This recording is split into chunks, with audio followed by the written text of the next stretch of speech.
भारत के यौम जमहूरिया पर कंट्रोल लाइन के दोनों जानिब कश्मीरियों का यौम सियाह। हुर्रियत क़यादत की अपील पर मकबूजा वादी में मुकम्मल हड़ताल है।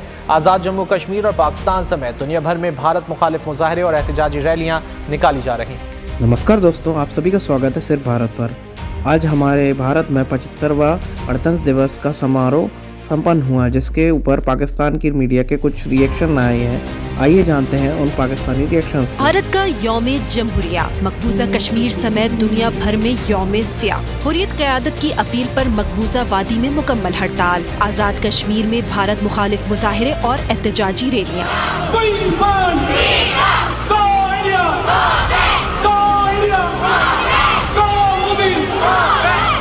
मुजफ्फराबाद में यौम सियाह की तकारीब में शहरी सियाह परचम उठा के शरीक हुए। तलबा ने कश्मीरी भाई बहनों के साथ खड़े होने के अज़्म का इजहार किया।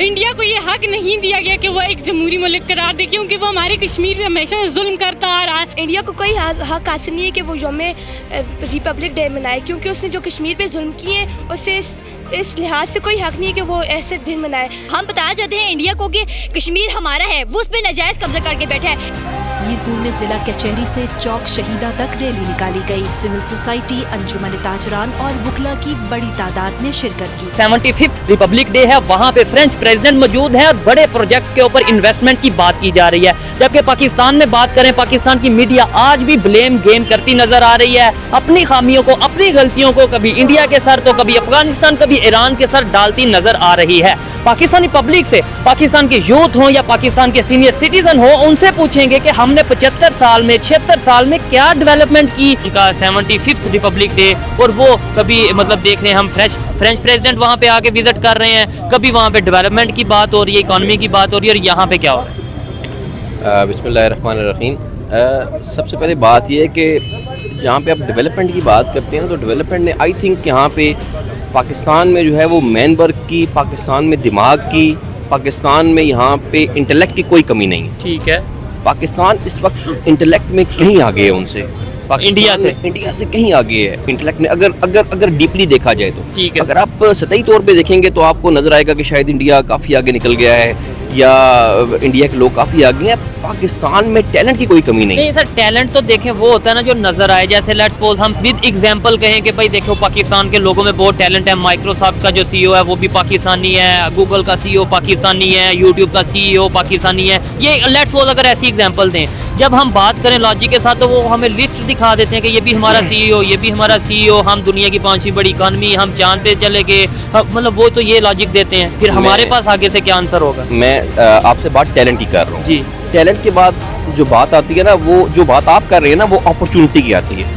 ठीक है, मैंने आपसे टैलेंट की बात की अभी, मैं फर्स्ट स्टेप पे हूँ।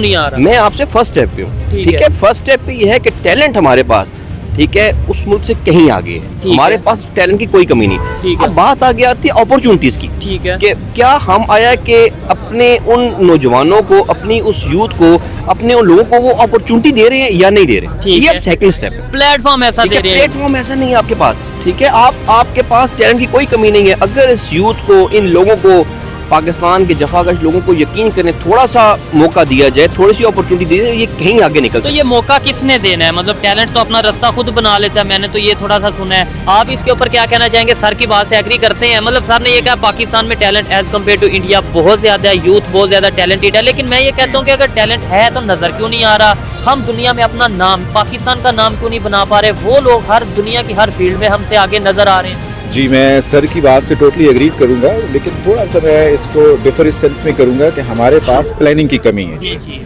आप देखिए कि हम बात करते हैं जितने भी तरक्की याफ्ता ममालिक हैं, आपसे मैं क्वेश्चन करूंगा कि आप मुझे बताएं, जापानीज जो करते हैं, एक रोड बनाते हैं, ब्रिज बनाते हैं, बिल्डिंग बनाते हैं, कितने साल पहले का सोचते हैं?